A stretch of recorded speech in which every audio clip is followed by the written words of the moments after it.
উড়ছে ইটভাটার বিষাক্ত ধোঁয়া, তার প্রভাব পড়ছে বিস্তীর্ণ ফসলের মাঠে, পুড়ছে কৃষকের কপাল। এই কপাল পোড়াদের একজন টাঙ্গাইলের মির্জাপুরের মন্দিরাপাড়া গ্রামের শহীদুল ইসলাম। দিশেহারা তিনি।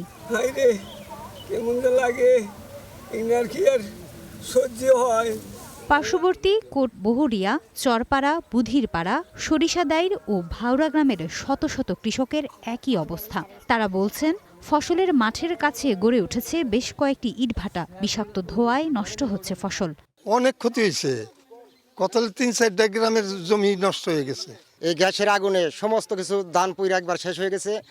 আমাদের জমিতে ওই বিঘায় 1 মণ করে ধান তোলার মতো পরিস্থিতি নাই।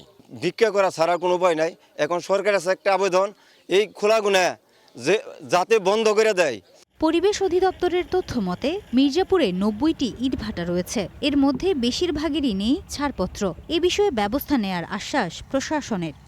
আমরা পরিবেশ অধিদপ্তর টাঙ্গাইল জেলা কার্যালয় যৌথভাবে এটা একটা পরিদর্শন করব, যে কৃষকগুলো ক্ষতিগ্রস্ত হয়ে তাদেরকে ক্ষতিপূরণ দেওয়া হবে। আমাদের উপজেলা কৃষি অফিসারের নেতৃত্বে একটা কমিটি গঠন করা হয়েছে। ওনারা খুব শীঘ্রই ফিল্ডে যে একটা প্রতিবেদন দিবেন, কৃষকদের যে ক্ষতিটা আছে সেটা পুষিয়ে দেওয়ার জন্য কি করা যায় সেই ব্যবস্থা গ্রহণ করব।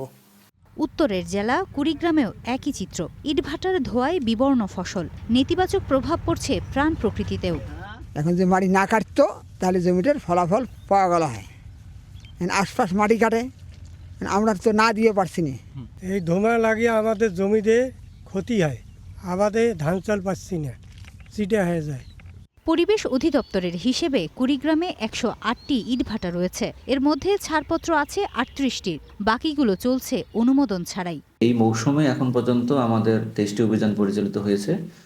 আমরা জরিমানা আদায় করতে পেরেছি 41,95,000 টাকা এবং 3টি ইটভাটার আমরা ভেঙে দিয়েছি এবং পাশাপাশি এদের বিদ্যুৎ সংযোগ বিচ্ছিন্ন করেছি। জনবসতি ও স্কুলের 1 কিলোমিটারের মধ্যে ইটভাটার কার্যক্রম নিষিদ্ধ আছে আইনে। হিমাতুল জান্নাত, স্টার নিউজ।